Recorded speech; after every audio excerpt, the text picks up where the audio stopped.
Various types of loads on structure. Objected to. Loads on building are classified in three major types, based on the direction of their loading.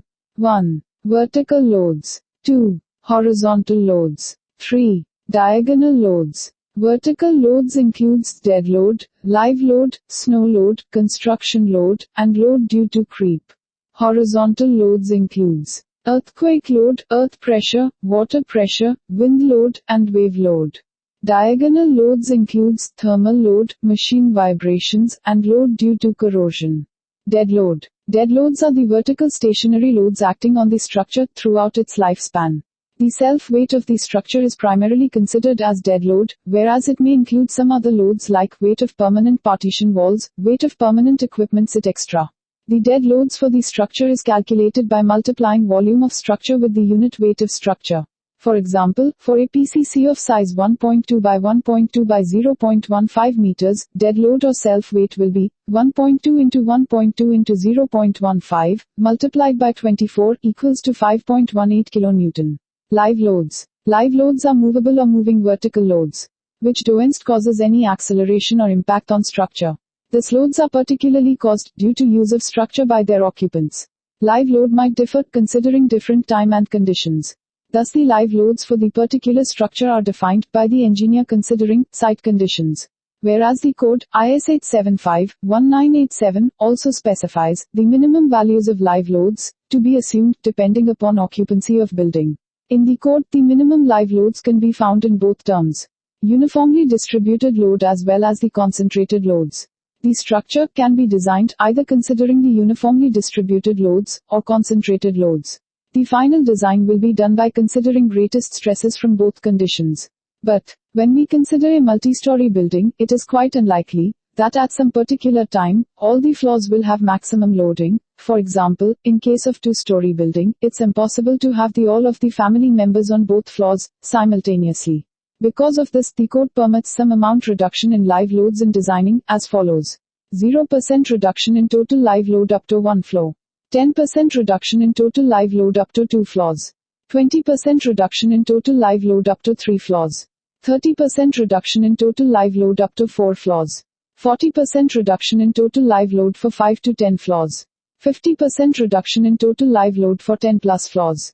Snow load. Snow load is the vertically acting force on a building, due to the weight of accumulated snow or ice over the roof of building. The code specifies the formula for calculating minimum snow load on building, subjected to snow accumulation, as follows. S equal to gamma multiplied by S0, where S equals to design snow load on plan area of building. Gamma equals to shape coefficient, and S0 equals to ground snow load. Construction loads. During the construction of building, the structure is subjected to some temporary loads, like weight of temporary structure, material loads, and construction procedure loads. Weight of temporary structures includes load due to shoring, scaffolding, and other construction related to temporary structures, which will be gone after the completion of construction. Material loads includes load of the material required to be stored for the execution of construction work. Most of the time, these load is transformed as a permanent dead on structure after it become part of structure. Construction procedure loads includes personnel or equipment loads, erection or fitting forces, equipment reactions, other pressure loads. One must know that, despite of being categorized as vertical load, the construction loads might act horizontally or diagonally on the structure, depending upon the site conditions. Creep. Creep in a structure can be defined as the deformation of structure under sustained load or a long-term pressure or stress. This phenomenon causes similar effect as the compression of the member, like a concrete column getting more compressed or a beam getting more bended. Despite the creep doesn't necessarily cause concrete to fail, still we should consider the creep load while designing the structure. Earthquake load. Earthquake forces can act both way, vertically or horizontally, on the building. The earthquake causes the building to vibrate. These vibrations are resolved into 3 mutually perpendicular directions, 1 vertical and 2 horizontal. But, generally we ignore the forces, moments in vertical direction, as they doesn't affect the superstructure to significant extent. Whereas the horizontal movement of building due to earthquake is significant one to consider while designing. The response of structure to the vibration caused by earthquake depends on the various factors, like nature of foundation soil, mode of construction, size of building, the duration and intensity of ground motion. The code IS 1893/2014 provides the calculations details for earthquake zone structures. In the calculation of seismic accelerations for the design, we consider the seismic coefficient, which is the ratio of acceleration due to earthquake with acceleration due to gravity. In case of retaining structure, a structure used to support or retain the material, soil. The soil or material exerts load on the structure, known as earth pressure. Earth pressure is classified in three types, on the basis of movement of the retaining wall. 1. Earth pressure at rest. 2. Active earth pressure. 3. Passive earth pressure. In case of earth pressure at rest, wall is at rest and the materials are in their natural state. In case of active earth pressure L, wall is moving away from the backfill, which results in decrease in pressure on the wall. This decrease in pressure continues until the minimum pressure value is reached. After that, there will be no reduction in the pressure, and the final value becomes constant value. In case of passive earth pressure, wall is moving towards the backfill, which result in increase in the pressure on the wall. This increase in pressure continues until the maximum pressure value is reached. After that, there will be no increase in the pressure, and the final value becomes constant. Water pressure. When we consider a structure located near to water, or a structure constructed to hold the water, in that case the water exerts some pressure on the structure. This thrust of water on structure can be calculated by using the following formula. P equals to half gamma 0 h square, where h equals to depth of water to the bottom of wall.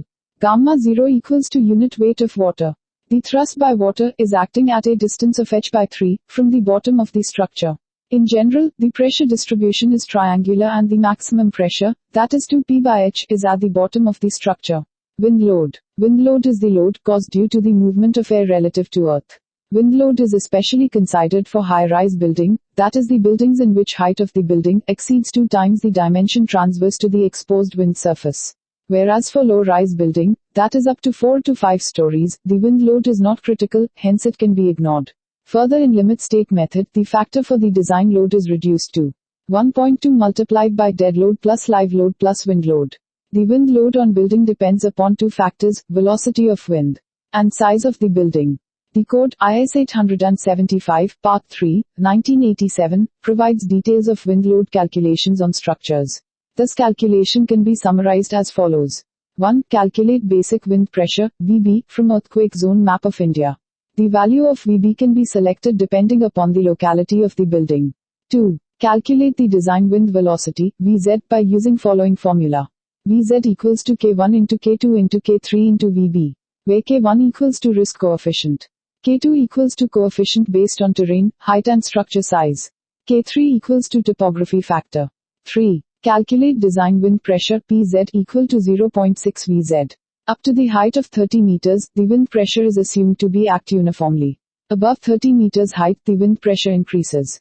Wave load. In case of offshore structure, the wave load plays an important role in design. Offshore structures are designed for significant wave height HS. Significant wave height can be defined as the average height of the highest of 1/3 of wave record. The orientation of structure also plays important role in design of offshore structure because the wave can come from any angle of attack. Preferred orientation is that in which members are oriented, such as to have minimum projected area to the encountered wave. Thermal loads. Thermal load can be defined as the effect caused due to temperature, such as outdoor air temperature, underground temperature, solar radiation, indoor air temperature and other heat source equipment inside the building. The change in the temperature in building causes thermal stress. The basic thermal load of outdoor air temperature is based on the 100-year return period value of the annual highest and lowest temperature. The temperature in a member should be calculated using the outdoor air temperature and/or solar radiation. Considering the various factors such as shape of the structure, type of structure, solar radiation absorption factor, thermal inertia, heat transfer coefficient, and the annual or daily variations of temperature and solar radiation.